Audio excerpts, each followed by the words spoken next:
Don't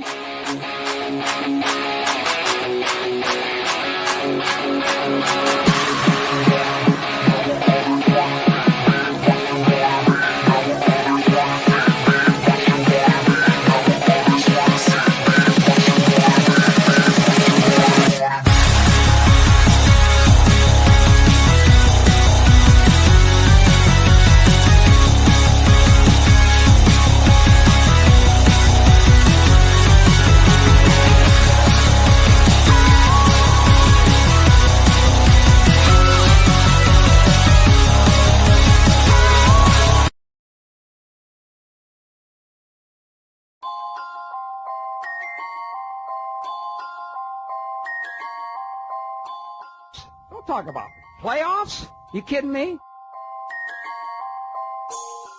Not a game. We talking about practice. We thought they were, and we let them off the hook.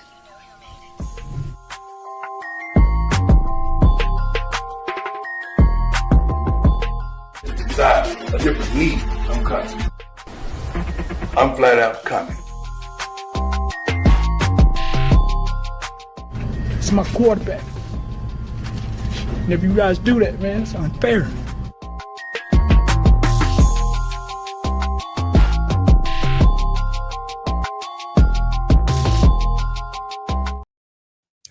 Hello, everyone, and welcome again to another edition of the Sports Report Podcast. I'm your host, Mr. William D. Morgan. Got a lot to talk about this evening. Hope everyone's having a great Memorial Day or had a great Memorial Day. Hope we can go ahead and finish it up with us. We got a lot to talk about. Let me go ahead and bring everybody in. First, let me go ahead and bring my co-host, my man, Seven. Seven, what's up? Well. Talk to me. I cannot stand for this. Talk to me. I cannot stand for the fact that the New York Knicks look like an actual basketball team. Mm-hmm. It's disrespectful to the rest of us that want to watch good sports. I blame Adam Silver. I'm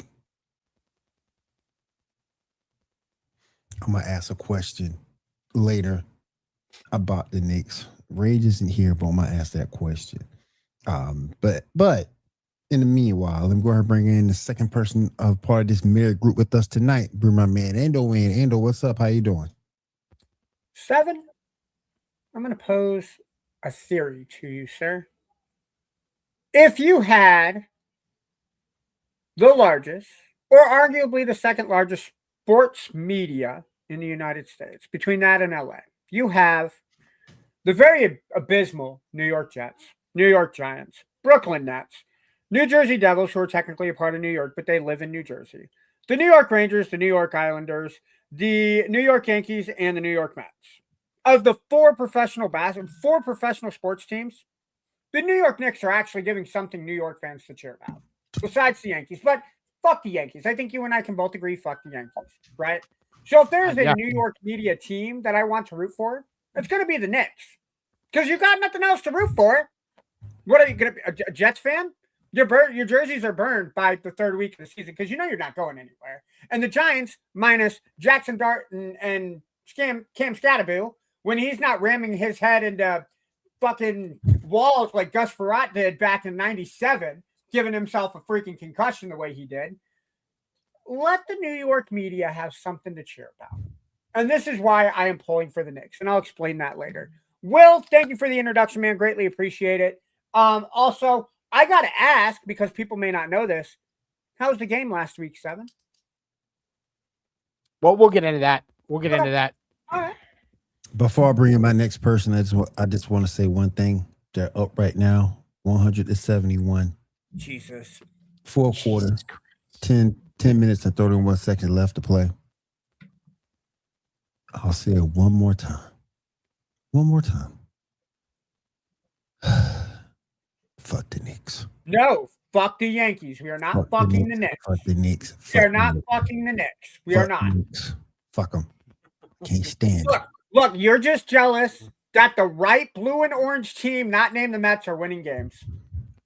That's not even it. You could have just said right blue and orange team. It still wouldn't, because the Mets aren't the right ones. So, well, Look, of all the color schemes you can have in New York, you have two teams that wear blue and orange like that. Come on. Bullshit.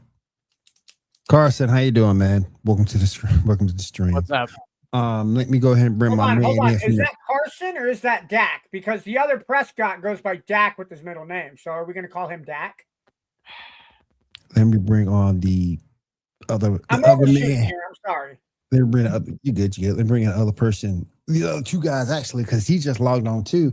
They are from the Original Player versus Team podcast. This is my man John and my guy Kyle on. We're going to bring those two gentlemen on. How you doing, guys? How you doing? What's up with it, man? What's up, boys? How we doing tonight? You all right, man? How about y'all? You know what? Minus my new job kicking my ass on hours, I'm pretty good, man. I'm pretty solid. Fuck the Knicks. But anyway, we'll get to the Knicks in a second. But every time they win, I just have a bad night. Anyway. Wait, hold on. Yeah. Nope. I have to address something right now. Kyle, are you wearing a Tampa Bay Rays hat? Yeah. You bandwagon bitch, you're doing it again. No, it's just hat. Jesus Christ. Oh, shit. I can't. Wait a minute. Hold on. Wait a second. What the fuck? Oh, shit, man. Wait a minute. I just put on a hat. I just put on a hat that matched my shirt. Now that's the excuse. I just put on a hat, right? Oh man. Oh man, before we get started, this episode of the Sports Report podcast is brought to you by me on the microphones. Oh my god. Fucking Mariners today. Take that fucking shit off. Take that fucking shit off, bro. You might as well add one more S to that shirt and they be the asses, okay? I can't wear a hat. Where the Ducks at, bro? Where are Mighty Ducks at? Oh man, before we move forward, I want to remind everybody this episode is brought to you by the Man on Microphones and the new PD 200W. Need a microphone that you can podcast anywhere. That one is definitely it. You need podcast abilities from the coffee shop. We got wireless. You need a home use. We got XLR as well as USB-C. So definitely check us out. Man on Microphones at mayano.com. Fellas. Oh, hold on. Kyle's coming back. Wardrobe change. Oh God! Oh no! This is gonna get worse. Which one? I got this. This goes with what I have on. This goes with what I have on. What can I do? I was just. Oh my God! What team is that? What team is he at, Kyle? This was a Mariners. Fuck it, dude. No, absolutely. Put it on. Put the fuck on tonight, dude. Fuck yeah, that's what's up. Ando is serious about this thing. Fuck yeah, dude. He is serious about this thing. How long have I been off the air, man? I got a lot of aggression to say. We'll get the Mariners World Series hat. Fuck yeah. Welcome to the stream, buddy. But I want to talk about, because listen, we're going to get to the Knicks in a little bit. But I want to talk about the Spurs and the OKC Thunder. The series is tied at 2. Wemby is looking like he is just having his way. Kyle, I'll start with you. You see it up at the title. Is he making his MVP statement in this series? Kinda, sorta. Kinda, sorta. I mean, you look at it like this. My thing is that if he did not get, if he didn't get ejected, and who they playing? Were they playing them when he got ejected? No. I think that was series before. Yeah. He got ejected in the last series. The dog walked Minnesota. Minnesota wouldn't have won a game. They wouldn't have won a game. Now with this one, with them going back and forth with the number 1 seed, it is the 1 and the 2. But he's definitely playing better than SGS. John, what you thinking? Does Wemby make any statement that he should win MVP? Man, he made it during the regular season, if you ask me. These motherfuckers are down by 33. Man, I'm ready. Man, hold on, man. Yeah, I need to close my fucking laptop. That shit is ridiculous, man. I'm looking at that shit from over here. Oh my Oh God. my God. That shit hard to watch, man. Pause. I'm fucking loving it, bro. Loving it. Oh my goodness. But yeah, Oh man. man, Wemby made his case, man. He made it during the regular season. Like he's making it now, he made it during the regular season. Not only is his stats representing that, his energy, he has MVP energy. You he's probably gonna become our new favorite player in this era because of how he wants to actually win. He not there acting like no bitch, like the rest of these flopping ass, flailing ass fish boys. Like he out there ready. He just trying to play basketball. He trying to play defense. He playing offense. He does what an NBA player supposed to be like. He has big 92,000 basketball energy, and I love it. Oh man. Seven, what you thinking? Is Wemby making his statement? Well, I agree with what John said. I think he made a statement in regular season, and SGA I think is the new version. And I don't get what I'm saying here mixed up, people that are going to erupt in the comments about what I'm about to say. SGA is the new version of what people used to think LeBron did. Yep. That's a good point. And it's gamesmanship. I don't want to knock it, and he makes every single shot he does. So I will not take away from his ability. My issue with SGA is the way he plays the game. And I agree with John. He plays the game a better way. It's a more old school, true way. He takes the abuse because the refs don't call shit for fouls on him. And he just goes. So I agree with what John said. He made his case the regular season. Ando, what you thinking? Dude, I absolutely agree with what you guys have said. Everything you guys are saying is facts. Look, I see a little bit of Michael in Victor, right? Victor gets shafted for the MVP, and you can make the argument that Shea deserved it. I mean, Shea had a really good season, but you can just kind of see that switch with Victor turn on, especially with this series. I think we saw it a lot more in the first round series against Portland. We really saw that fire get turned on between games 5 and 6 with the Timberwolves, and then just this whole series, there is that different level of energy that not just Victor, but the Spurs are playing with. So you see that on the court when Victor is playing. Maybe SGA thought to himself and said, hey, the MVP is mine. That's cool. Victor's like, hey, that's cool. You want the MVP? You take it. I'm going to take the Western Conference. I'm going to take the Western Conference, and then we have a shot at the NBA Finals. So I want to say this. Which team goes farther? The Thunder without SGA or the Spurs without Wemby? I think the Thunder without SGA because they have more talent up and down that roster. Now, that's not to take anything away from Steven Castle and Harper and who is it? Champagnet that they got. Those guys can all play. You can just kind of tell when Victor isn't there, especially in that game where he got ejected against the Timberwolves, the energy kind of got let out for a little bit when he wasn't on the court. He's missed the most defensively because what he does when he's running, man, everybody's scared to go in there. Damn near everybody. So when you take him out of the paint, yeah. Offensively, I feel like they can keep up with them without Wemby, like if they don't have SGA. But defensively, oh yeah, that's a huge drop off. They're a whole different team defensively when he is not on the court. Yep. And it's not to say that they're not hustling, but like you say, man, when you got somebody who runs people out of the paint like Shaq did, like that's crazy. Yep. That also is how you run your whole offense. Yep. Man, let me ask y'all this. And Kyle, I'll come back to you on this.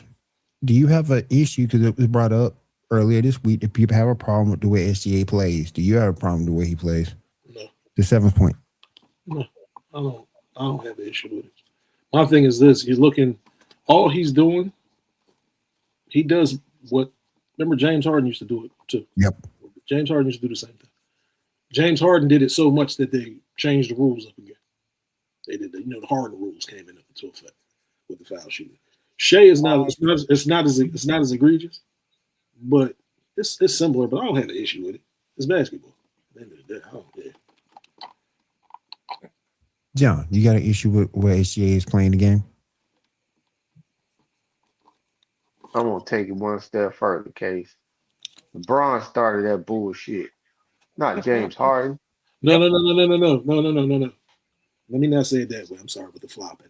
I mean, he does it so he can get to the line. James Harden does it to get to the line. Now, LeBron with the flopping.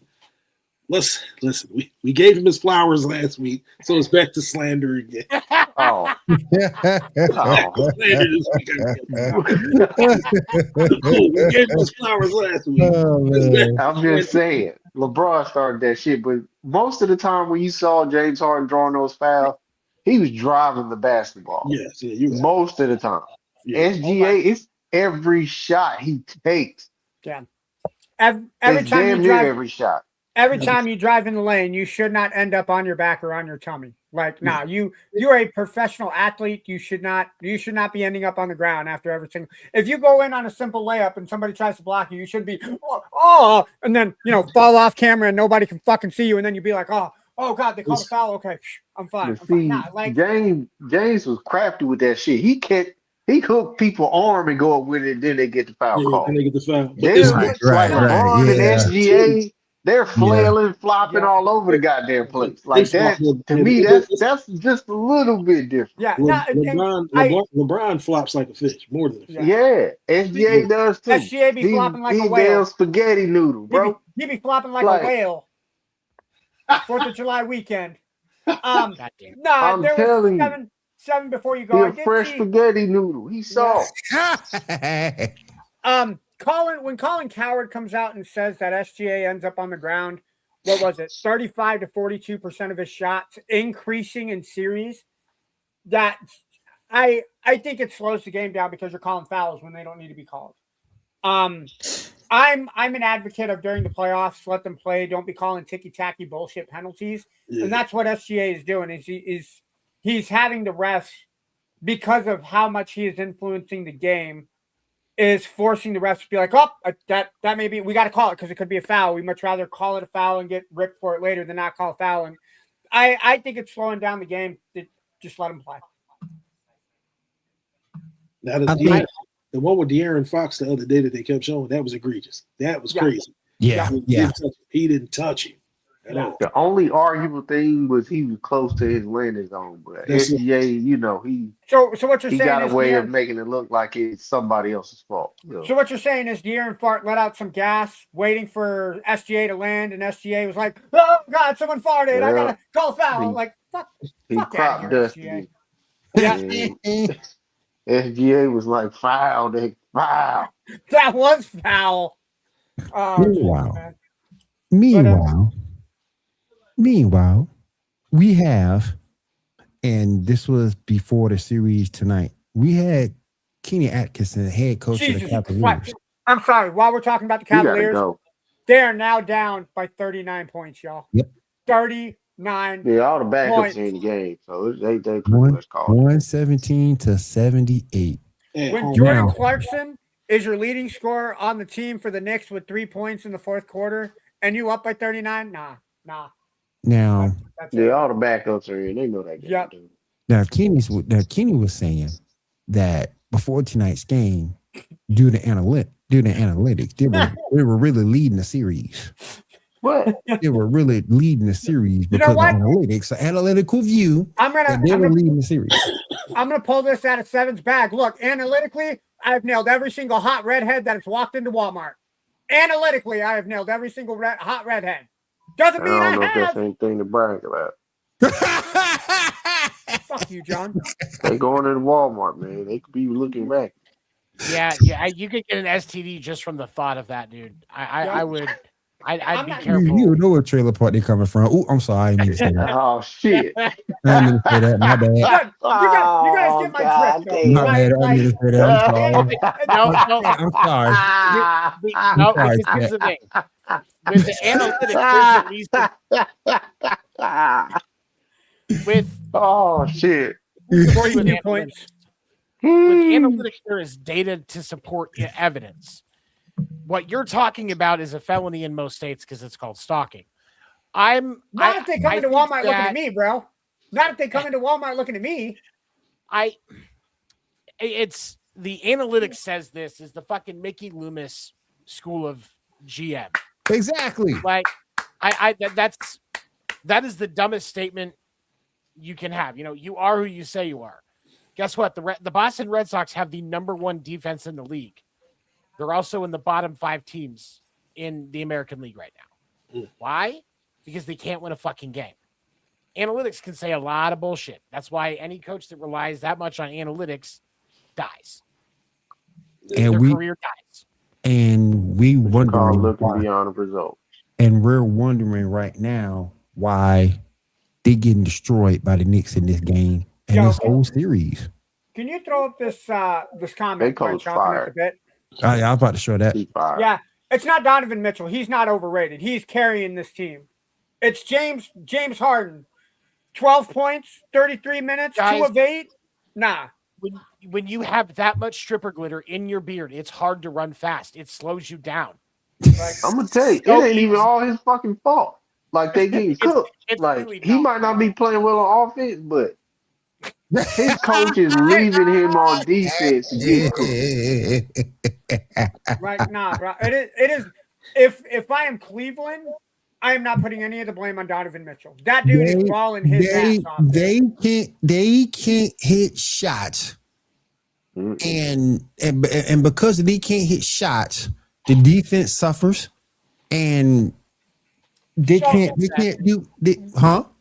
Because you can't get set. Yeah, can't get set. Does this remind you of the Chicago Bulls of the 2010s?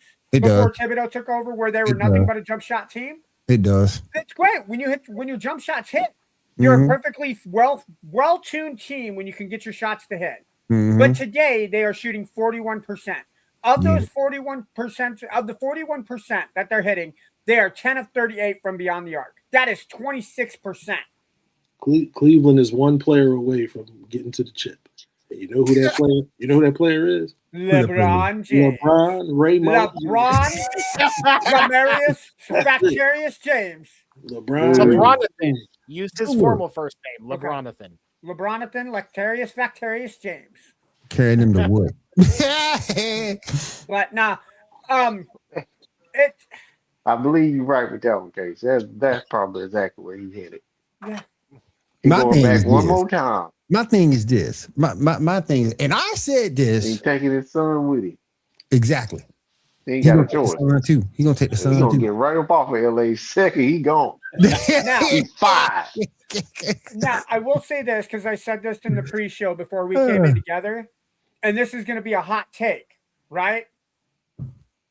New York is winning the NBA championship. Listen, I just was going to say.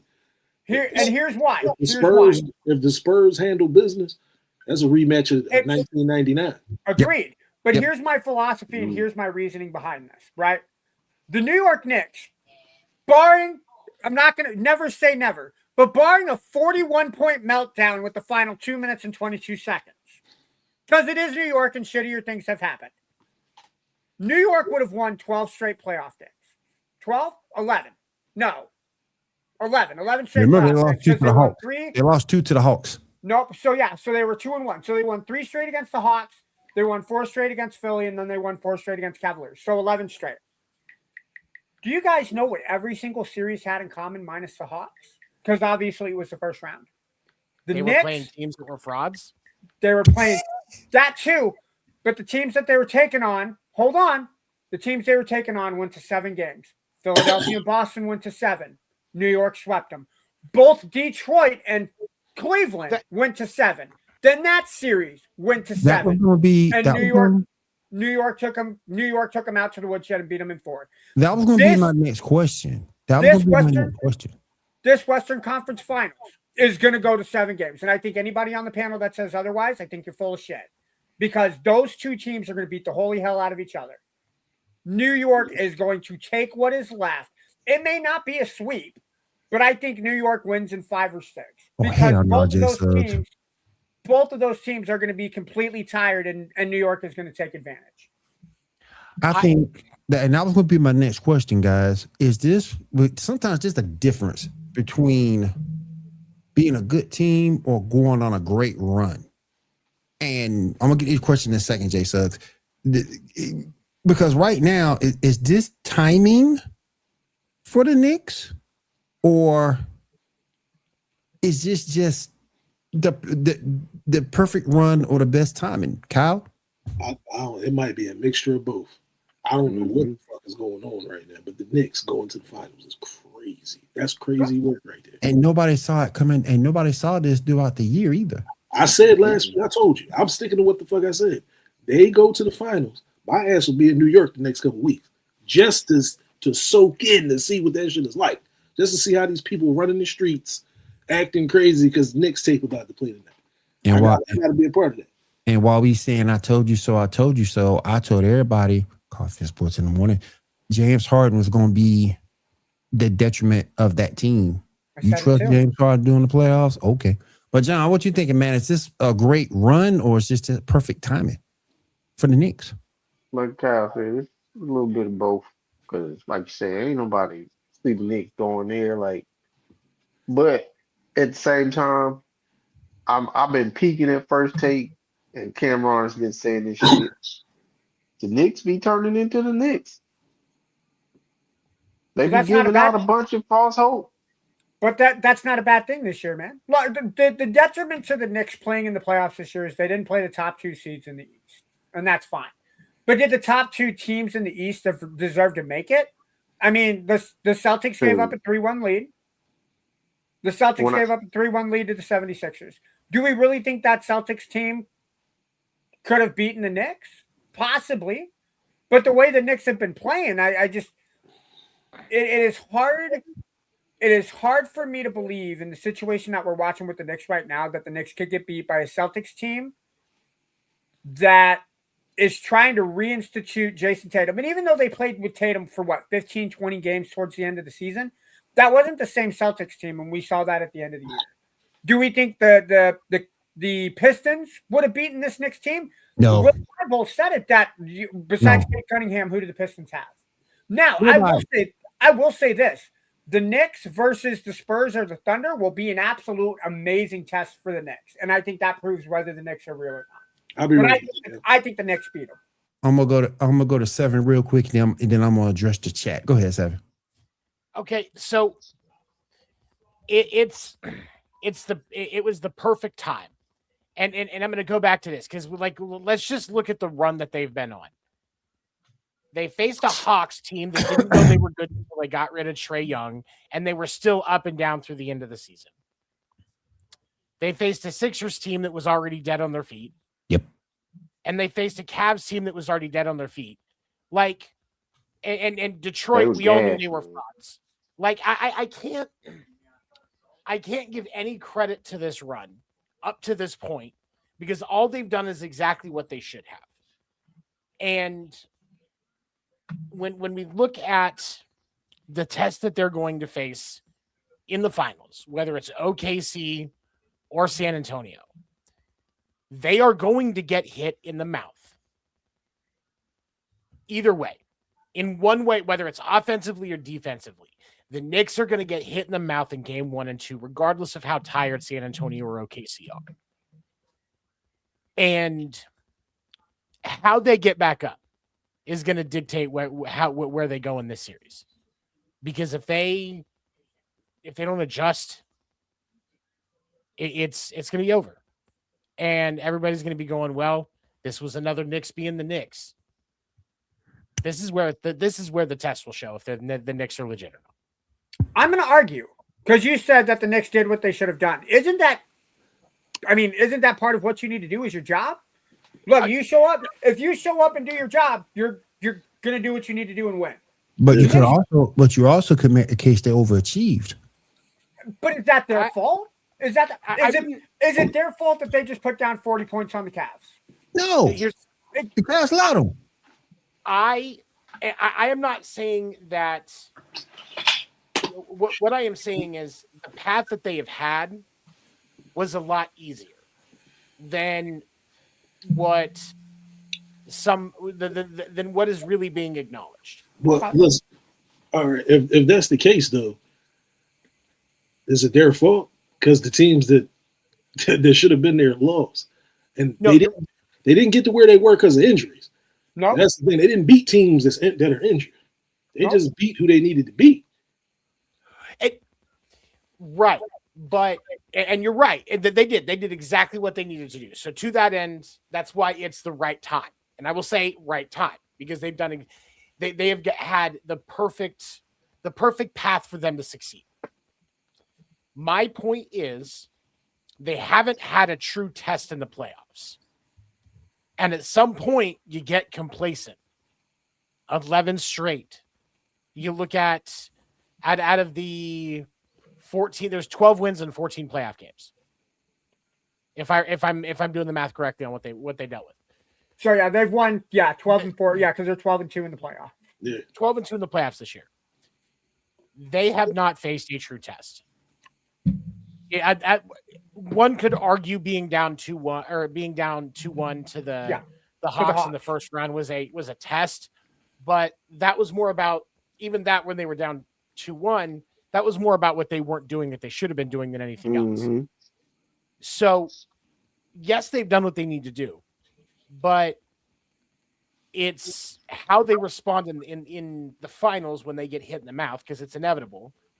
That will say if it's legitimate, like if this is a legitimate year for this, or if it was just, the luck of the draw as far as their path is concerned. Like you were talking about the timing. I don't expect them to look as bad as Indiana did last year, though. No, and Indiana took OKC to 7. I don't know why we say Indiana was looking bad. They took OKC to 7, and I think it would have been a much more competitive game had Halliburton be able to stay healthy. Before you go on, Will, it is official. We will be the first to report it besides ESPN because fuck ESPN. The New York Knicks are officially your Eastern Conference champions after beating the Cleveland Cavaliers 130-93 in Game 4. Another sweep for the New York Knicks. They will officially await the winner of the OKC San Antonio Spurs series. Finals start June 3rd, if my dates are correct. Go ahead, Will. All right. Well, first of all, let me be the first to congratulate the motherfuckers, but don't say it. Don't you say it. They earned this, Will. They earned this, Will. Say that shit, They earned this, Will. I'm not saying they didn't. Say But I'm gonna say it from the chest. Don't say it at all, I'm not saying they didn't, but I'm gonna say true. I'm not gonna say they didn't earn it, but I'm gonna say it with my chest stuck out. Fuck the Knicks. God damn it, Will. God damn it, Will. Yeah. What players you think the Cavs were possibly looking to adding next season? KD, Bam, Tobias Harris. First of all, Tobias Harris ain't go ahead and let him do shit. Nope. Let him do shit. It's gonna be worse. Even if you think I'm with Kyle. I think it'll be LeBron. I think LeBron comes back for a 2-year deal. I think he'll come home. He'll come home to have a last homecoming party before he retire. He gonna bring Bronny with him too. Yep, 2-year deal. And then Bronny gonna take over and for James Harden and dominate. Yep. Hilarious. You think that Akron, what is it? The Akron basketball team will still be around? I think that's where Bronny will play in 3 years. Knicks going to the Eastern Finals and to the NBA Finals is good for the NBA. I've always said that since I've been podcasting for the past 13 years. I've always said the league is better when the Knicks are good. When the Knicks, the Celtics, and the Lakers are good, the league is always better. And Chicago. They don't have the history. They don't have the history, though. Yeah, they don't have the history, though. For me personally, Chicago, New York, Indiana, and Miami, those are the 4 teams that should always be in the playoffs in the Eastern Conference. Those 4 teams. I'm just saying for the overall health of the league, it's always better if you have the Knicks, if you have the Lakers. First of all, you're looking at stored history between all 3. And second, you're also looking at it through biggest markets. Yeah. Now, I'm not going to sit and say Chicago does. I'm not going to sit and say Chicago's not a stored franchise because of what Michael Jordan did, but they don't have the same lineage. Predate Michael Jordan. They ain't shit. They ain't nothing. Exactly. And Pre-Michael that's Jordan, why post-Michael Jordan, they ain't shit. Yeah. Nope. Shit. outside let of me Bulls fans, see. nobody cares that the Bulls make the playoffs. But most basketball fans are interested in like a Lakers Celtics final or Oh yeah. Something, Yeah. the Lakers and the Suns in the playoffs is always a good matchup. Like that's the type of stuff people are interested in with the Lakers or the Celtics or the Knicks. Oh yeah. Or the Yeah. Spurs. Like the Lakers and Spurs going every year would be nice. Way to go on a limb about Harden. Yeah, we can say put the Spurs in that conversation. Too. Yeah. It's good for the league for that. Yep. Yeah, it's good for the league. Way to go on. Way to go, Absolutely, yeah. way to go on a limb about Harden. His whole career has been playoff letdowns. Hey, I agree, but I told y'all. That dude has told let down y'all. more playoff teams than he has I let told y'all. down women's panties. If you want the back, like y'all just queued it right up. Like, what yo, the man, you gotta send me that, bro. You gotta send me that, Oh, man. my God. Oh my God, send that to me on Instagram, dude. You gotta send that to Zoe. But I told people, you don't want James Harden handling the basketball during playoff time. No. You don't want that. No. And now you come. Now it's coming. Now don't get me wrong. Strippers. He can't Exactly. hold the basketball. Now don't get me wrong. He ain't the only reason why they losing, but he's part of the reason why they losing. I'm telling you, they gonna fire their coach. Oh yeah. To me, he gone. The defensive scheme, like he left James Harden in to guard Jalen Brunson. James Harden he's never been a good one-on-one defensive player. No. He's been a decent, systematic defensive player. Yeah. He was good for taking the passing lane, stealing the ball that way, stuff, shit like that. But leaving that man to get caught on a switch. His steals How numbers convenient. On Jalen Brunson every fucking time is ridiculous. His steal numbers lie because just like you said, he's getting into the passing lanes, and because his steals numbers that's why I say he's a systematic. Exactly. Yeah, like one-on-one, he's never been. That's never been his thing. And as big as he is now versus how he was back then, no. So to leave that man out there like that and get caught on that switch, you fucking right, he's gonna be tired. Pistons at least would have shown up. The Cavs wasted our time. I think we would have had a 5-game series. I think the Knicks would have won. I think the Pistons might have got swept too. Let me go ahead and do this real quick. Now, despite the fact this man couldn't join us when the show started, despite the fact, I'm gonna let him on. No, that's because he's partying, all right? He's like 6 drinks in already. Because he my boy. He my boy. Me and Ray's been through. We seen the thicker stuff from Ranking and Radio to now. But I'm bringing my boy on. I'm bringing my boy Black at you on. What's up, man? I know you happy as a motherfucker tonight. We doing it in the motherfucking finals. Let's go. Y'all was telling us we ain't shit. Y'all was telling us we ain't shit. Oh my God! Y'all slept on us. His face might be painted for all we know. And we're going to the finals, baby. Face paint, all that shit. All over. There you go. I got the jerk. Here it is. Oh, I feel so good. Why you look at Black at you like that?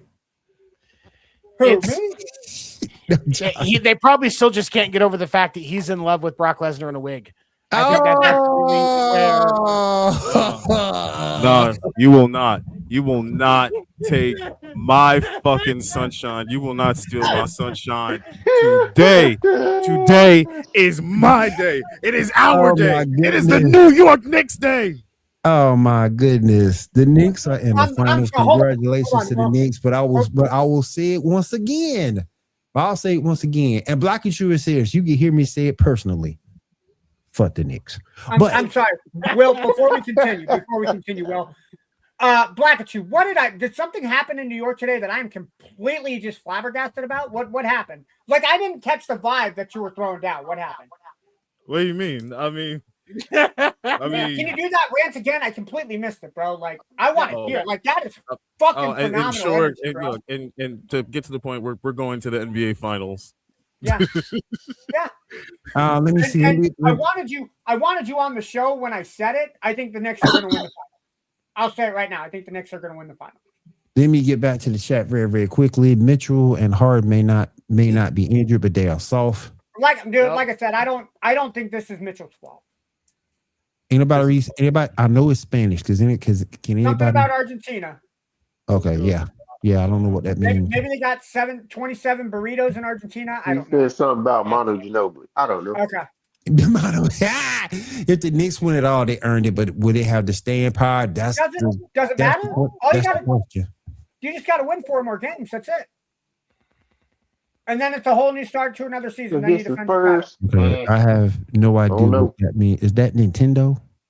No, it's Our no defense NCAA. has clicked, bro. We can Why are take you on the watching Spurs of the Thunder. Why are you watching an English podcast if you don't understand English? I don't know. How was he responding to us? Devin, stop being a hater, bro. And first off, Chompin, my list with Chicago, Miami, Indiana, and New York is not a bad fucking list. Go fuck yourself. Chicago Sit in the doesn't fucking deal. corner with fucking Damian over there and think about what you fucking said, bro. No. Oh shoot! What's up, man? I was on that show earlier today. What's up, brother? How we doing, How you sir? doing, Welcome. man? What? Good to have you here, man. Before the end of the show, I'll show a clip. I gotta upload it, so that's why we're gonna do it at the end. But I'll How show you a doing, clip brother? when I was on the podcast. It's good to have you here, man. Have you seen Harden play off the ball defense? You rather him on ball? Yo, I don't let want me him tell you nowhere. something, man. I don't want him nowhere on defense. I watched this game with like a few friends of mine in a Discord call. We were howling. We were laughing our asses off at every single Harden possession. And I'm just sitting there going, pass the ball. Because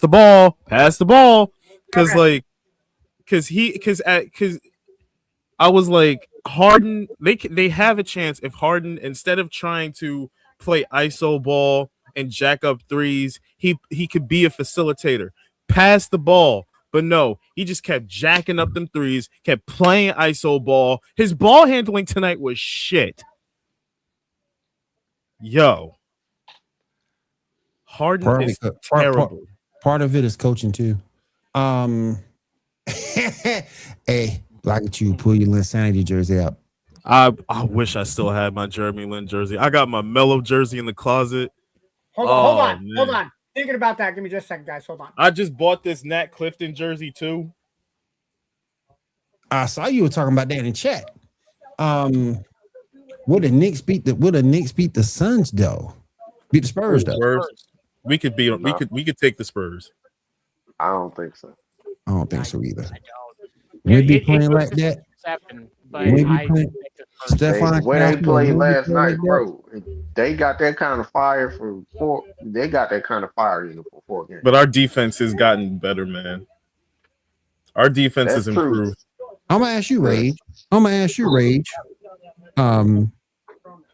Do you think this is just the fact that this is a legendary run, or is it because of matchups? Are they getting these wins because of matchups? Because all these teams are lesser teams for the most part. I think it's a little bit of both. I think matchup wise, they gotten the best out of their opponents, right? But also you have to look at the Knicks season as a whole, right? This was a very up and down. That like earlier on in the season, they were very up and down. Like you really didn't know what they were gonna get until about February, March, when they made the adjustment. Yeah. They made Cat like a facilitator now. Like they're playing off of Karl Anthony Towns, right? Which gives a lot of the pressure off of Jalen Brunson. So he doesn't have to play hero ball all that much. He doesn't have to try to beat them playing ISO. And again, I have to point out the defense has been stifling. I just think the problem is going to be Cat is going to have to play defense. Somebody going to have to get on Wemby. And I don't know if Cat going to be that dude. Nope. I don't think Rob switched the roles. I'd be putting Mitch on guard Wemby. I don't mean to interrupt, but I found this in my closet because I completely forgot I had this. Holy shit! How much you want for that? Damn. How much you want for that? I will buy that off you. I will tell you what. If the Knicks win the championship, I will send this to you. Okay. I will send this to you. A virtual handshake. Yep, virtual handshake. All right. But yeah, no, like he said Linsanity jersey, and I was like, hold on, my brother has a Lynn jersey somewhere. I'm pretty sure it's in my closet. Sure as fuck. Oh, fuck No, you, I had, son. the closet completely blocked off. But yeah. It looked like a John Cena Portier, but with a James voice. You ain't shit. Oh my goodness gracious! But All man, right. I really think we have a shot. I really think we have a shot to win a championship, man. No, Like, and I said that my argument, and I said it with the guys before he jumped on. My argument is the Knicks have beaten up on teams that have gone 7 games. So those teams are completely exhausted. And the Spurs and the Thunder are going to go to 7. So I think the Knicks have a really solid shot because as those other teams beat each other up, the Knicks are just sitting there salivating and waiting for the other game waiting for their series to start. And I think that Western Conference series is going to go 7. Oh yeah, like, absolutely. I really do. Like those two Jalen teams are so evenly matched. Say what? What is Jalen Williams coming back? I know he went out on a hamstring injury. Now I haven't heard about him coming back. I was asking. Yeah, I'm just asking a question. I think they announced it might not go 7. I think they announced that he is day to day. I think is what they announced. Okay, I didn't see that earlier. Okay. Yeah. They got him rolling tonight, bro. There you go. They got Belt no to asses, man. Yes. Belt to ass, baby. Belt to ass. Why you look like Joe Jackson? This is crazy. Sticking on the Knicks, and I'm glad Black and Shoe did jump in. They talked about this earlier on First Take, and I thought I'd bring it to y'all. And we'll take it one at a time. And Black and Shoe, I'll start with you. Greatest 5 Knicks. Fuck. Trail Sprewell. Nah, I'm just... I think all right. Patrick Ewing, I think, is number 1. I think hell yeah, of course. Patrick Ewing is number 1. He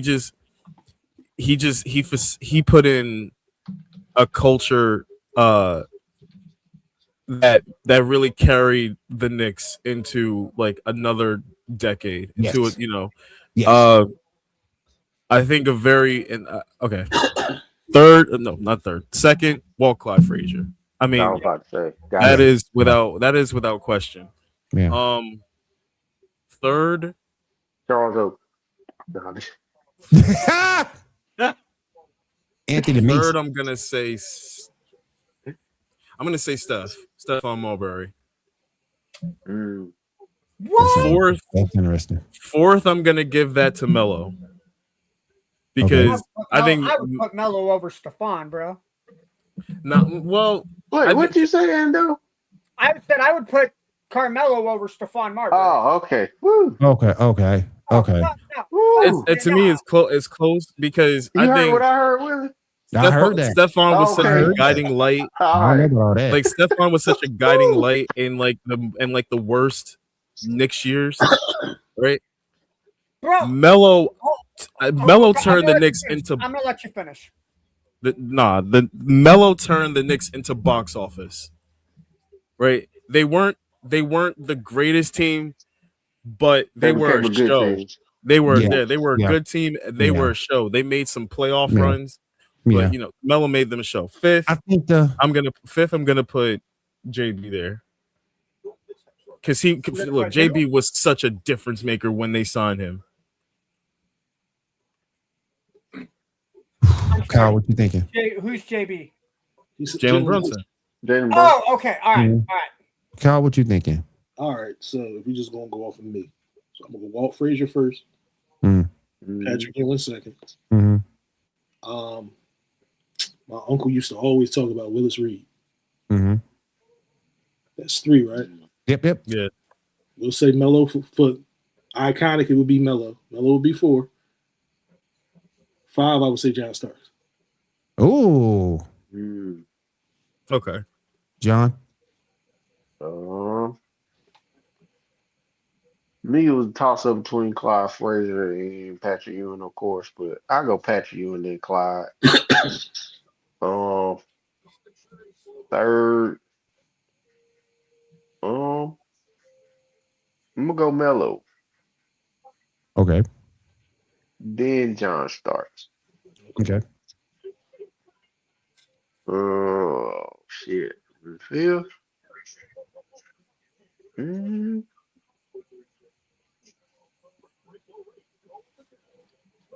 Go outside of everything else and say Allen Houston.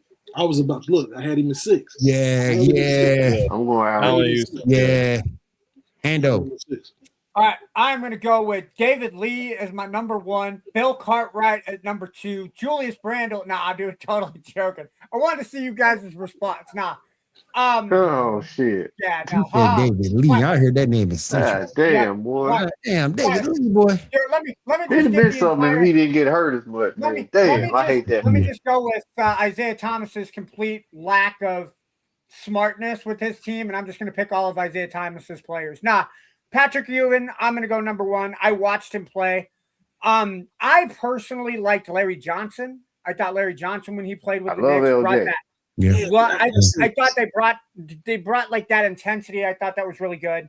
Grandmama. My only thing with LJ, he was with him like a cup of coffee. Yeah, 6 seasons, I think, is how long he was with them. He was with them longer than he was with the Hornets, believe it or not, bro. I still think he was with the Hornets, though.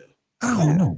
His best year probably was with the Hornets. Though. Yeah, well, no, because his he best messed year up was his the back after he won Rookie of the Year. The next year, Alonzo got drafted. Then a year later, Larry signed the big contract, and he didn't notify him when he signed the big contract that he had that back injury. That's a good one, right? Suggs, real quick. That's a good one, man. That's a good one. I would say Patrick Ewing. forgot about Bernard King. Yeah. Patrick Ewing, Walt Frazier, Larry Johnson, Carmelo Anthony, and then shit.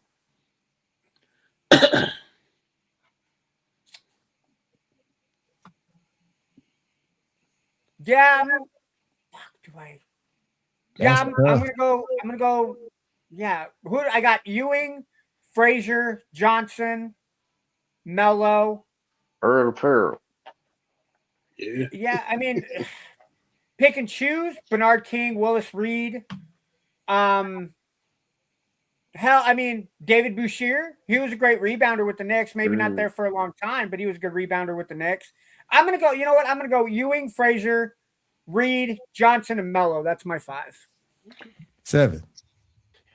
Okay, so what came to my mind is just like a starting 5.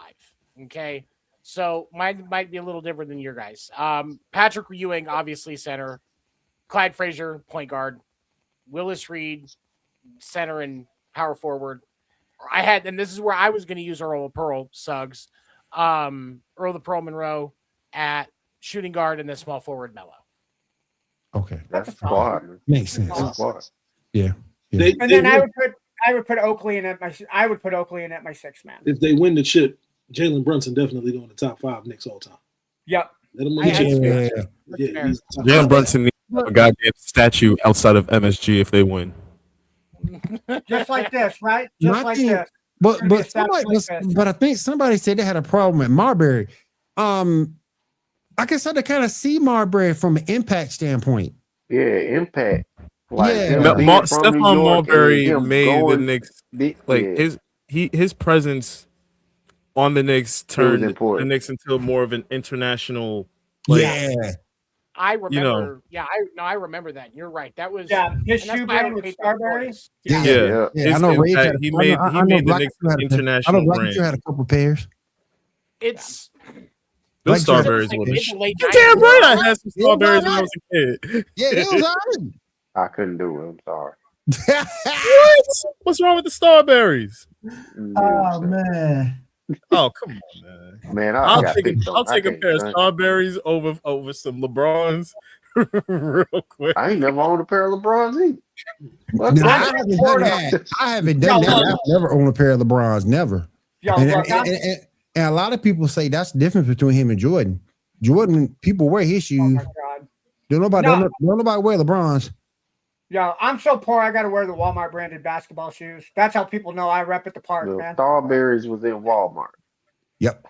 Yo, Suggs here said Mike So Sweetney. was Hakeem Olajuwon. No, you didn't go there. Yeah, no. Well, if I wanted a big center that didn't do shit, Eddie Curry would have been my big center. That didn't Yeah. yeah. Damn, Yep. who else? You know who else we could have said though? Who? Marcus Camby. We Yeah. could. Would have. That's Yeah. importance Amar wise. Stoudemire. I was joking when I said it's free will. You know what? Shit. I got to give some respect to Amar Amari Stoudemire. Like he Yeah, was. Amar Stoudemire matter. It's like that can't even talk. Amar But to me, Stoudemire. he I was think- at his best when he was in Phoenix. So Yeah. I Yeah. think that's just why. they- Yeah. You could argue that Stephon was good. Was at his best when he was in Phoenix Yeah. too. So I got to give Amari Stoudemire his flowers because yeah. before Melo signed with the Knicks, like Mari made me pay attention to the New York Knicks, and then Melo got signed, and like that's when I became like a New York Knicks fan. Yeah. You know, Well, Okay. what they got Melo because they couldn't get James because James signed in Miami. Because the original plan for the Knicks was they dumped off all of their salary to be able to go after Amari and LeBron, which was their original plan. And then James went to Miami, and then during the season they traded for Melo. Yep. Which, I mean, it wasn't a bad consolation prize, but again, you have the big three in Boston, you have the big three in Miami. It was going to be hard to get past either one of those two teams at all. Yeah. It's going. The finals is going to be nuts. Yeah. All right, y'all. Just like when- Hold on. I got to ask Kyle this. Kyle, you said when the Eagles won the championship, they had to grease down their poles in Philadelphia so people didn't fucking climb on them. And No. This was the thing. Oh, listen. The greasing of the poles was a result of them winning before. Oh, balls right there. They did but it. They were doing it as a precaution after they won that last one. Cool. So, are New York people more civilized? Is that what you're saying? They're not going to have to grease the poles down? No, what? Those damn what? What? Are you fucking kidding me? First of all, we are not going to be. We will not. Be right out there trying to climb up poles. Listen. Mike, you gonna be out there about climbing 4 poles. If they would have all, all of them. Wait a minute, Will. I got family members over there, and I frequent there a lot. When the women are telling you, "S my D," come on, bro. It's savages. Savages. Hey, Blackie, you gonna be out there with them? You gonna be out there with them? Hey, if we are in a closeout situation, I am in New York all night. I know you long. are. I am not going to work. I know you are. Oh, hold on. Hold on. I got to take a look at this. Let me look at the final schedule real quick, guys. Hold on. Do you know what Madison Square Garden is? It's going to be every Knick legend. Melo going to be there, so it's going to be off the rack. Oh my God, Madison Square Garden is gonna be on fire. It's going to look like a Laker game. All right. It is. It Like, is. It's going to look like a Laker game. That's exactly what it's going to look like. Yep.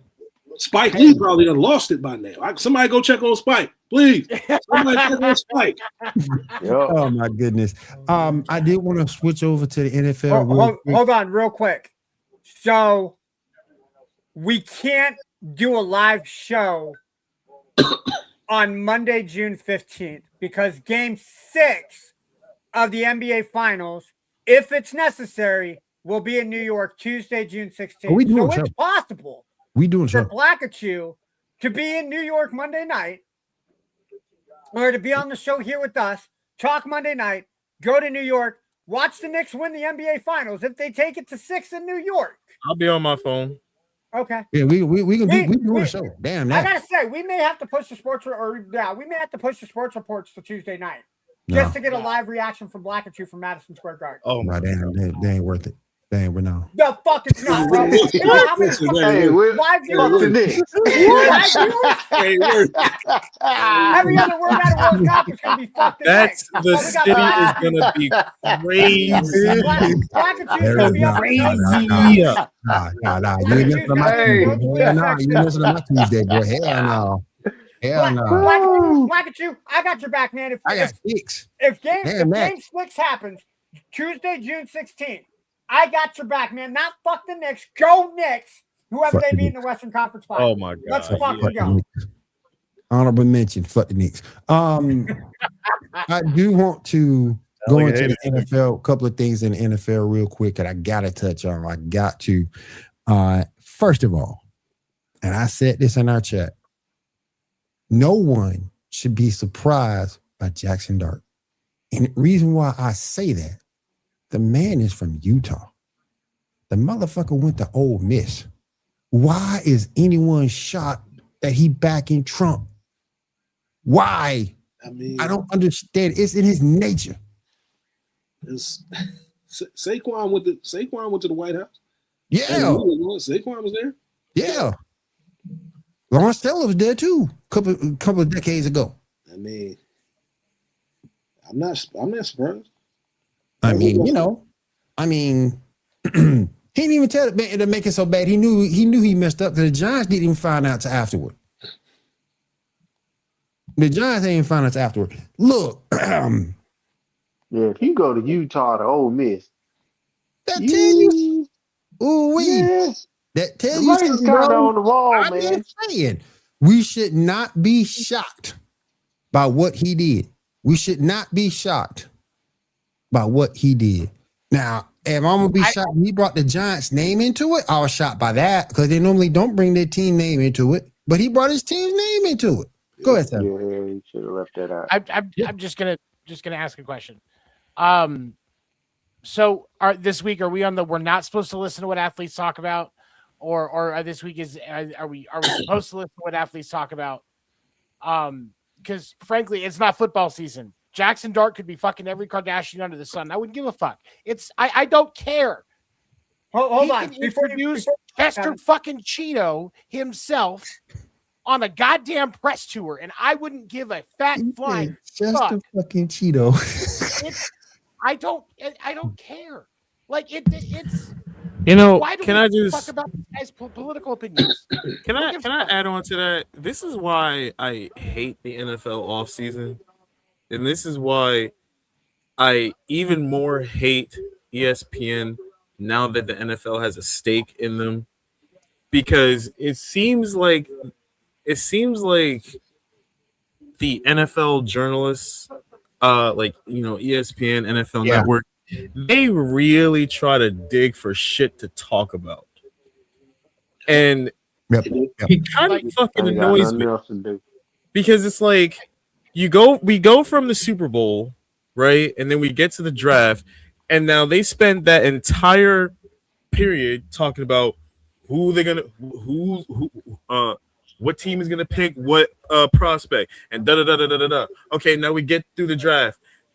They have nothing to fucking talk about, so they just dig and they claw and scratch for any little fucking nugget that they could sink their teeth into for the next however many more months until training camp starts.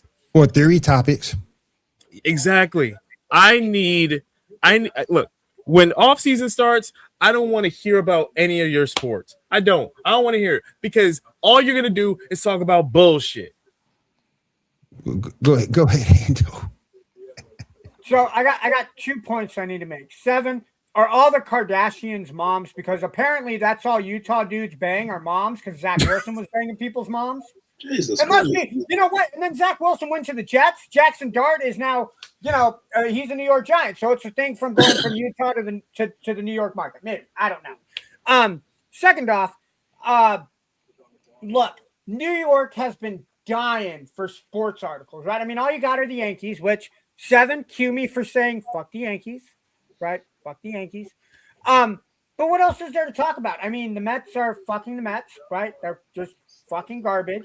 And if we wanted to talk about garbage, we just talk about, I don't know, what Black and 2, I'm not from New York. What is the worst borough in New York to talk about? Probably Queens. Queens, okay. See, if they wanted to talk about garbage, they should have talked about Queens or maybe Staten Island. You know, what the fuck? I'm not from New York, so I can't disrespect the area. So New York media, until the Knicks won the game today and now have positive shit to talk about, they have nothing. I mean, sports, nobody wants to fucking read about the Yankees for New York fucking Times, however many fucking pages that is, right? So maybe change it up a little bit. Hey, we'll talk about Jackson Dart's fucking political views because it's the middle of fucking May and we ain't got nothing else to talk about. Give people a spice of life, man. How about people? I have an idea. Why don't ESPN start talking more about hockey? Why don't they start talking more about motorsports?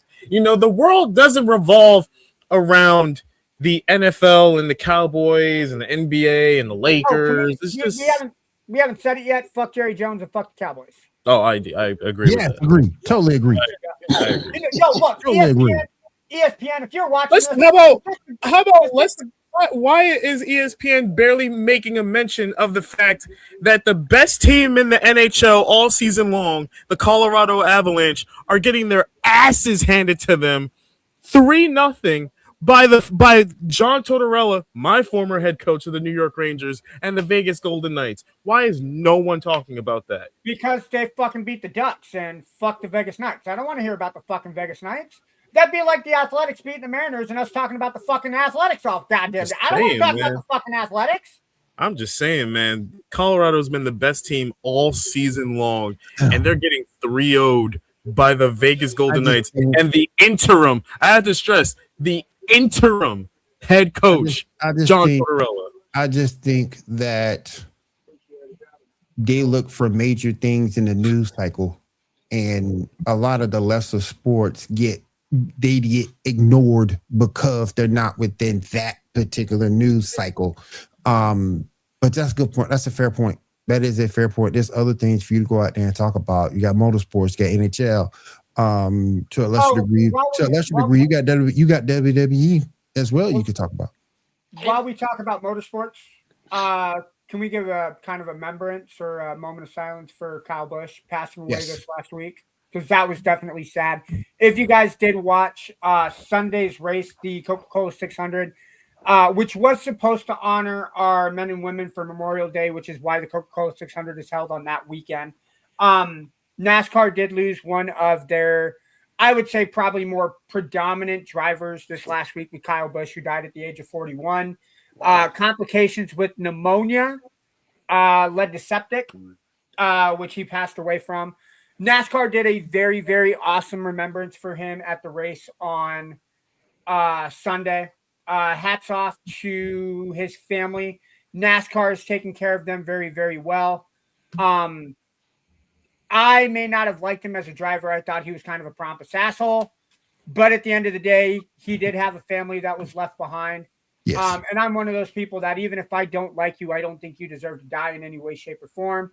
So I would like to give a moment. I don't know if I hope I speak on behalf of the Sports Reports podcast. Yeah. Yes. Rest in peace, Kyle. I hope your family's looked after real well, and may you rest in peace, man. Yes. Kyle was a driver I love to hate, man. Fucking hated him, dude. Like he was like, but I'm not even gonna front. Like I said, the dude was such a badass. I remember, I forgot what it was, probably the 2016 championship, and I wanted Jimmy Johnson to win so fucking badly. And then Kyle Busch stole what would eventually be Jimmy Johnson's 7th championship to Kyle getting his 2nd. Yeah. Like he was a badass. He was my favorite interaction with Kyle was they were doing, I want to say it was the 2015 or the 2016 Daytona 500. It had to have been the 2016 because it was the year after he won the cup because he came out. I'm Kyle Busch. I'm the 2016 champion, and I love you all. And Brad Keselowski comes out next. I'm Brad Keselowski, driver of the number 2. Kyle Busch is a fucking asshole. It just drops the mic, and it's like, that's crazy. Whoa. All right. Rest in peace, Kyle Busch. I also want to talk about a player who was near and dear to Seven and Ando's heart. What are the Chiefs going to do with Rashee Rice? Seven, I'm going to let you start because I don't think what I can say is appropriate for the show. Andy Reid is going to slap his ass with 100 cheeseburgers until he gets some fucking sense into his fucking head. Damn. And thinks like he is fucking up in the dumbest possible ways. Like, bro, I get using cannabis for pain management. I get it 100%. But when you're on probation, don't be a dumbass. Exactly. Like it's not that complicated. Does it suck? Yeah. We all have to go through dry cycles anyway. That's part of what it is. Yes. That's why I was taught that. You go through dry cycles. So why not take one? You'll be fine. And then you're ready to start the year without any problems, not getting in trouble for some more of the dumb shit you did. Now the NFL has an excuse to go back and revise that.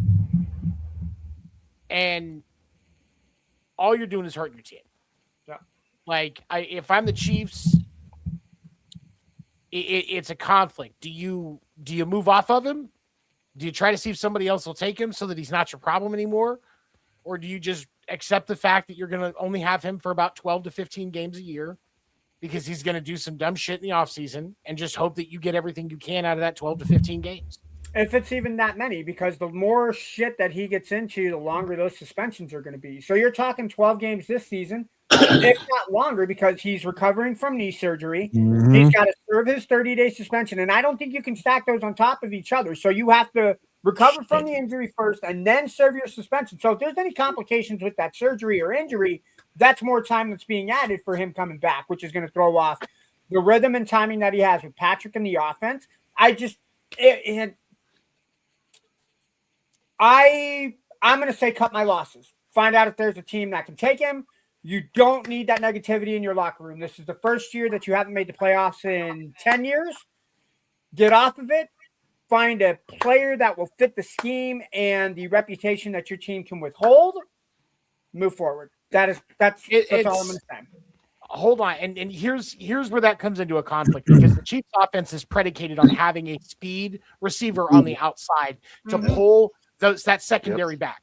You're not going to get the same thing out of Tyreek Hill as you had when he was there before. At this point, I think the team that gets Tyreek is optimistic that he'll be at 80%.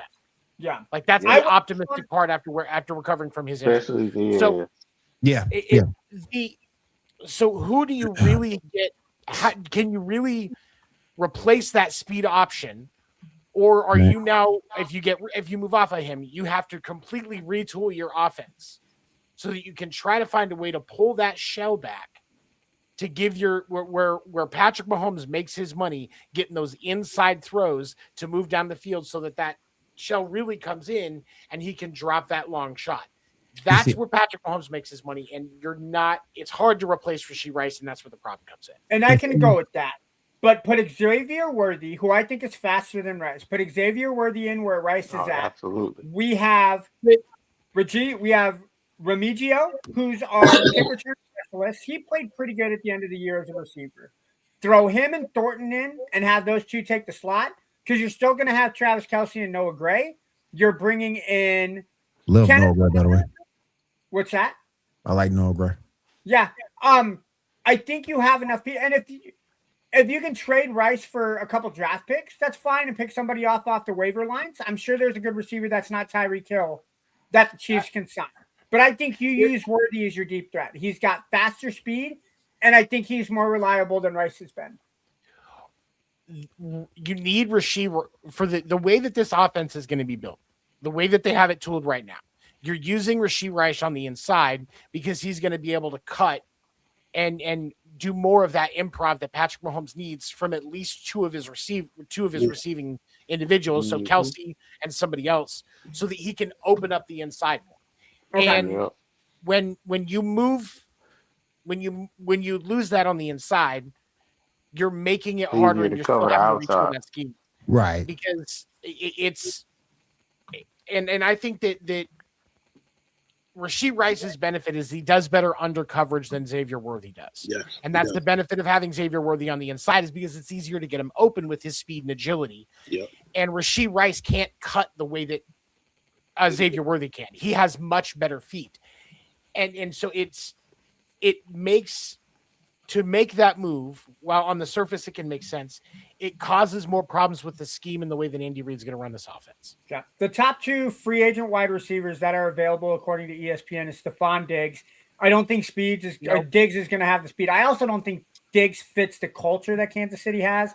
And then the only other receiver that's in the top 20 for free agency tracking is Deebo Samuels, and fuck that cheeseburger eating dude. No. I do not want him. No. He might end up going back to Frisco. He might. Yeah. See it. So based off of those two guys, I guess.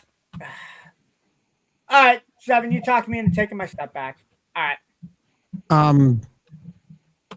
Kyle, John, you guys want to weigh in on Rashee Rice? He fucked up. That's all. You fucked up. Simple and to the point. I love it, Kyle. No. Yeah, man. You fucked up. We understand it, but you fucked up. You fucked up. Yeah. Oh yeah. He did. Let me go to one more situation. And I'll get to 7 and the MLB news, then we'll get on out of here. On this extended version of the Sports Report podcast. Matthew Stafford signed a 1-year, $55 million extension. Now, Hey, that's crazy. Woo! Yeah. For a year. Yeah. Anybody else think the Rams are dumb for signing a quarterback with their first draft pick this year? Now, that's the question I was going to bring up because I'm thinking, I want to get y'all's thoughts. They did this to make Matthew Stafford reinforce the fact that he is the man and Ty Simpson's not going to come for his job. My issue and my question, what if Matthew Stafford gets hurt? Kyle just said it. They fucked up. Fucked up. To me, that was a bad move to me. $54 million is a lot of money. That's a lot of money $55 million for a year. A year, not 2, not 3. A year. Did anybody else just play the Chris Tucker sound bit in their head from Rush Hour? $55 million? Who did you just get that? Matthew Stafford? No, that's exactly what's playing in my mind right there, man. Here's my thing though. Crazy. Think about the inverted. This is, and you look at LA, they take some risk with some of the stuff that they do. They're just historically that's the way they've been. Yeah. And you look at the other side. Ty Simpson, a year learning from Matt Stafford. It's not a bad thing. What kind of quarterback do you like? That's a simple investment because worst case scenario, next year you can try again. And something will be there. You've got guy like if Joe Burrow doesn't get protected like he should this year, he's going to be wanting out. Yep. And if Lamar Jackson doesn't do it this year, the talk's going to start about whether or not he's staying there. And y'all can't tell me I'm wrong about that either. No, you're right. Like, you're absolutely right. The quarterback market this time next year is going to be vastly different than it is right now. Absolutely. So if he stays healthy, you have an investment in Ty Simpson. If he doesn't, you can kick the can. But can you argue that Simpson would have been available in the second round and the Rams could have got a playmaker? I think he would have been in. I think he would have been in the third. Yeah, I can't. Does LA need a playmaker? Like, do they need like a? Well, let me look at their depth chart. Yeah, that's what I was just getting ready to pull up. You got Devontae on the way out. Yep. Yeah. I mean, Higbee. But Mikhail Lemon was right there. Yeah. So they got. If you worried about receiver. No, because they still have Puka and they have Adams. Right, but Adams is a year older now. Yep, but they have. Go ahead, Seven. I'd have probably drafted a wideout. Plus, my thing with the Rams, what makes the pick even crazier, the Rams are a win now team. Yep. Yes. And that's exactly what I'm saying. What they you built for. used that piece. Yeah. You could have used that piece for even if it's a receiver they're not going to start this year. You have him learn from Adams and Puka. So if Adams does move on next year, that receiver can take the spot up. But their offense at the moment right now is Kyron Williams at running back with Blake Corums behind him, Puka, Adams, Jordan Whittington, and then their backup receiver is CJ Daniels and Xavier Smith. I haven't heard who the fuck either one of those two guys are. Then they got Colby Parkinson at tight end with Tyler Higbee backing up. So you could argue that they may not have needed a playmaker, but you can always use help on the offensive line. And there were a lot of good offensive linemen that were still available at 15 that they could have taken. I would have probably drafted a wideout. Could have went pass rush on defense.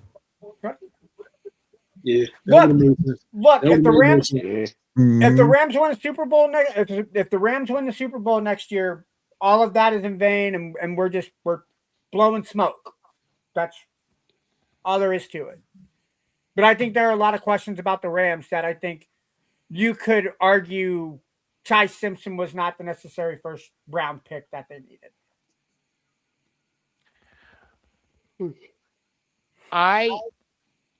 when you look at that team, and this is where I agree that maybe Ty Simpson wasn't the best choice in the first round, because like they have, decent wideouts. D-line was top 10. But one of the things that people really haven't talked about, the Rams secondary was actually in the bottom third of the league in 2025. The argument for that, go ahead. Couldn't there have been some defense, like some secondary talent in the first round that would have been a better grab than what they have? Because I mean, you tell me you're really gonna ride with Cam Curl and Cameron Kitchens in 2026? But they picked up Trent McDuffie and Jalen Watson from Kansas City. So their corners are fine. I will argue you could probably make another pickup for like a nickel or a dime back.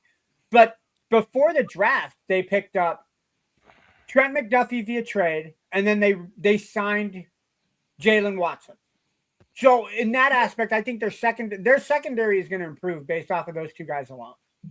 Well, I mean, it's safety. At least it's like safety, whether it's your strong safety or free safety, you still could have at least made an upgrade there. Yeah, and I think that's pretty well with some of that back end first. Well, so hold on, Will. The next safety that was taken in the draft, because the Rams had the 13th pick and picked up Ty Simpson. Your next 1, 2, 3, 4, 5 picks were offensive guard, defensive edge, tight end, offensive tackle, defensive tackle. The next cornerback or safety that was taken was pick 25, which was Dylan Thieneman out of Oregon. And then 2 picks later was Chris Johnson from San Diego State. He was the cornerback. So maybe trade the pick back, get the Bears pick, or get the Dolphins pick, so you can still have the option to pick him up, because you're going to pick up another draft pick from there. And then the next quarterback that was taken was round 3 when Carson Beck was taken by the Cardinals. I think that was the next quarterback that was taken. Yeah, I wouldn't have made that pick at 13 though. No, absolutely not. Because 13 was a reach. That's a reach for somebody. So like I say, if Stafford stays healthy, he's not playing. Yep, agree. And that's why I personally do not like the pick. I think it is a wasted pick for the future. Sure, but if you're a win now team, you need somebody that's going to be put on the field this season that'll make a difference. Agreed. Agreed. All right. Real quick, as we finish our time here on Waterwire Network, 7, what baseball news you got for us? Last Wednesday, I went to the Red Sox Royals game at Kauffman Stadium. If you're a baseball fan, go to Kauffman Stadium once. Even if you don't like the teams that are playing, go watch a game at Kauffman Stadium. It is an absolutely beautiful stadium. There's not a bad seat in that building. No, go to Kauffman Stadium. It was a fantastic game. I had a great seats. If you go to my Facebook page, just look for Tony Gladstone. I shared some pictures. I had a fantastic view. I was 3 rows back from the dugout on the visitor side. Watched swing for swing all night long. A couple of fantastic homers in that game. Red Sox fans, obviously, my favorite one was the Jarren Duran home run. That was just a nuke. But overall, great experience watching the Red Sox win that game. They've fallen apart since then. But it was a fantastic experience. Didn't get to meet anybody. But just an amazing view. There's a lot of, because I was sitting behind the Red Sox dugout, a lot of Red Sox fans were around. So, good in that regard. Got to learn some more stuff about like Fenway and stuff like that, and people giving me tips. And for when I make the trek out there. As far as stuff that's going on in baseball, the Cubs are in a free fall. The Yankees are really not doing what they should right now. They've got to rebound. And Blackachie, you can't tell me I'm wrong on that, because they have not been playing their best baseball. And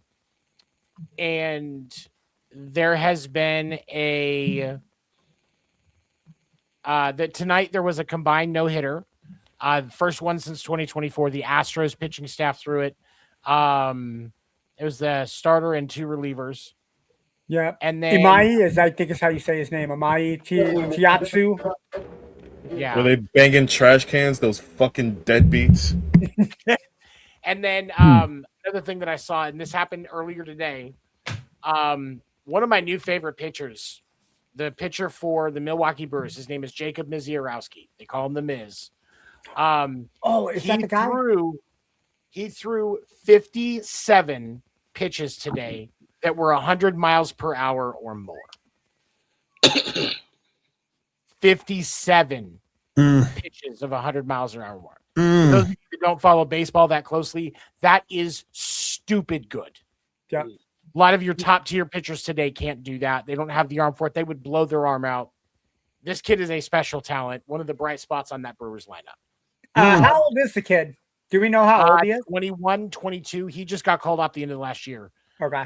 Yeah, because I'm looking at the article right now. The last time that any pitcher hit that high for 100-mile-an-hour pitches was Cincinnati back in 2022 when Hunter Green threw 47.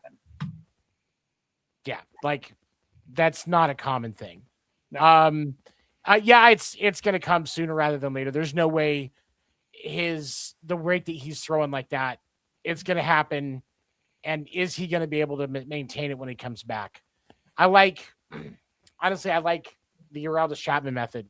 Make him your closer, because then he can throw that 100 plus for 25 pitches a night and gas every lineup he faces. Is it just that he's a fast pitch, or does he have good location? And is his his changeup? He can locate. And that's one of the things that's great about him is he has control over what he's doing. The problem is, if you get into a Lamborghini and you floor it, eventually you're going to hit a fucking wall. Like that's just there's no other way to put it. No matter what direction you go on the open road, you floor it, eventually you're going to hit a wall. Yeah. Unless you learn how to control what you're driving, you slow down, you get through the curves, and then you open it back up again at the right time. So it's a matter of time, but he's definitely worth watching while it's there. And then there was one other thing I was going to throw out. For those of you that were familiar with the Wander Franco story, MLB player that got caught with a 14-year-old girlfriend that already had one child and was pregnant with another one. He was a Rays player a few years ago, for the bandwagon down here in the corner. Whoa!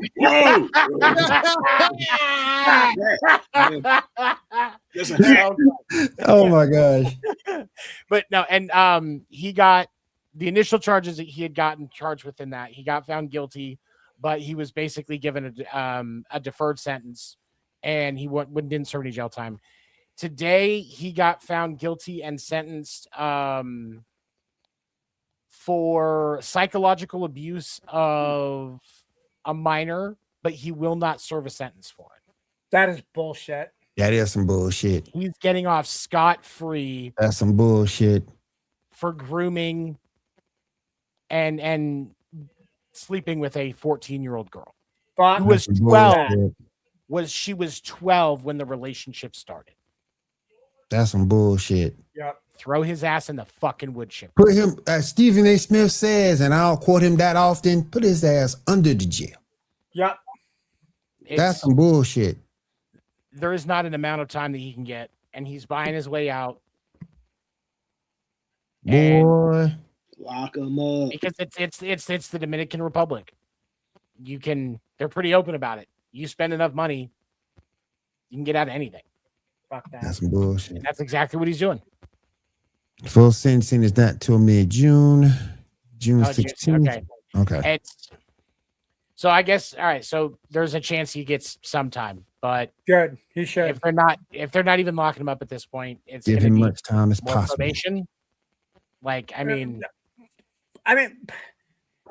even probation sounds like a fucking jerk off excuse. Oh, you did that. Oh, don't do it again. Fuck that, dude. You're a grown ass man. You know what you did was wrong, man. Yeah. The only positive thing that can come out of this is the fact that with the charges that he's been convicted of, he won't be able to get a visa to come work in the U.S. So even if an MLB team was willing to give him a shot, he wouldn't be able to come. Right. He can't come to the U.S. All I'm gonna say is Trevor Bauer better get a fucking job before this piece of shit. Amen to that. Say it one more time for the choir. Trevor Bauer should get a job before this piece of shit. There you go. I will say it again on Wednesday so Erica can vouch for it. There you go. And he's not doing bad in the Atlantic League. And he said something on Twitter the other day, or it was a week ago, that somebody had asked him if he would ever be willing to come to Philly. And he said in 2024, a deal was all but done, and the league blocked it. The league has said multiple times that he was not banned. They are not interfering. He can sign with the team at any time. Can I officially say fuck Rob Manfred again? Like, fuck the league. It's dude. Fuck Rob Manfred. Dude doesn't actually do anything wrong. Ends his career. Multiple players have multiple DV allegations, charges, convictions, and they're fine. Like, one guy likes kinky sex, the other guys are horrible people. Like, it's the fucking thing with Trevor Bauer just pisses me off. I'm not saying he's not an asshole. If you follow him on social media, he's an asshole. Like, he's a professional fucking athlete. Yep. It comes with the territory. Mm-hmm. And he deserves a legit shot. Agreed. All right. As we wind down the show here on Wide Wide Network, I want to say thank you to everybody for coming through tonight. John had to roll. You gotta go to work tomorrow. We'll see him next week. Everybody here on the panel, I appreciate all of y'all coming through. Good show. I know Black and Chew was happy. He can go get drunk. I'm sorry, Black and Chew, what's going on? I missed the memo again. What did I miss? We're going to the finals, baby! God, I love my goodness. See y'all June 8th. I want to say real quick, thank you June to 3rd. Man on The finals Microphone. start June 3rd. June 3rd. Real quick, I just want to say thank you one more time to Man on Microphone for being a sponsor of this fine program and the Man on PD 200W podcast from anywhere, XLR, USB-C, as well as wireless. We got all your needs covered. Man on Microphones at mayono.com. Well, before you end that, I got another pitch from Muyono Microphones. Okay. You guys hear how Black and Chew's microphone went out when he was screaming? I bet you don't get that on Muyono Microphones when you're talking about the Knicks winning the NBA Finals. You Just don't. saying. You don't. Get you one today. No, Black and Chew, that was sincere, man. Like I want people to be able to hear that excitement. That is true. I do Yes. need a new mic. Yes, go get one today. Go get you the P200W today. Yes, today. Exactly. And then because Will said that you can take it on the go, take that into Madison Square fucking Garden when you see the Knicks beat the Spurs or the Thunder in 6 games, because you're going to Game 6 at Madison Square Garden June 16th, and then we're gonna hear all about it on June 22nd. You could take the little wireless transmitter, plug it into the phone. You can start your streaming up, and you can stream right there. Bam, there it is. Yes. And then who knows? A week or two later, you can have download the app. You can download the app, hit that noise cancellation from the crowd. You good to go. And then a week after that, you may be getting this sexy little thing there. Just saying. God, all right. Real quick before we get out of here. Seven, if I put that New York Knicks jersey on, does that make me a bandwagon jumper? Yes. Ah, fuck it.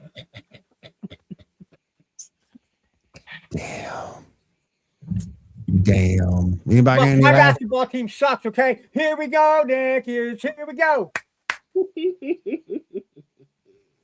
There we go. I got you, Black and Chew. I got you. I'm repping for you, bro. Here we go. Repping for you. Will about to break the monitor. Look at him. He's sick.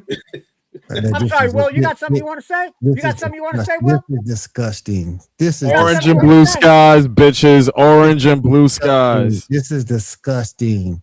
I'm gonna say this. Look, I'm gonna replace this with the Sonics jersey once the Sonics come back. Until then. I'm gonna say this, and I'm gonna give it over to Seven so you can go ahead and close us out. I'm gonna say it one more time so that everybody can hear it with my chest stuck out. Fuck the Knicks. What you got, Seven? Seven, go ahead and take us out, my friend. Thank you for tuning in to Sports Report Podcast. This podcast is sponsored by me on the microphones. At least it would be if they would send me a microphone. We appreciate you joining us tonight. We are here every Monday night at 10 p.m. Eastern at Talking All Things Sports. We are a part of the Wire Sports Network. Wire, we appreciate you. Wire has shows every morning and evening, hosted by individuals who want to share their opinions and experiences with you. We love to see you in the chat, so make sure you like, drop a comment, make sure you subscribe and follow to all of Wire Sports channels. Thank you so much for joining us tonight. You can catch me Wednesday night at 10 p.m. Eastern on Podcast Name Deferred, and we will be talking some baseball. A lot to go over this week. We'll see you next week right here on Sports Report Podcast. Have a good night, everybody.